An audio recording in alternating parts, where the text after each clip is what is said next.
এক মিনিট সময় হবে আল্লাহ রাসূল সাল্লাল্লাহু আলাইহি ওয়াসাল্লামের একটি ছোট্ট হাদিস শোনার জন্য।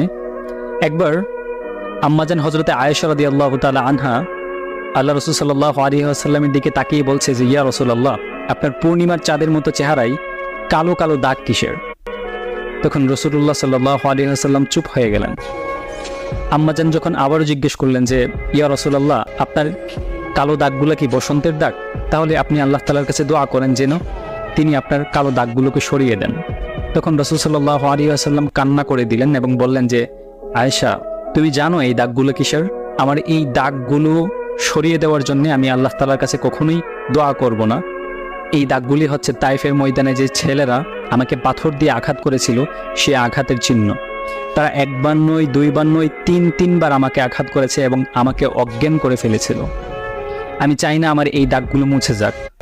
কিয়ামতের ময়দানে যখন আমার সমস্ত উম্মতরা বলতে থাকবে যে, রাসূল আপনি কোথায়,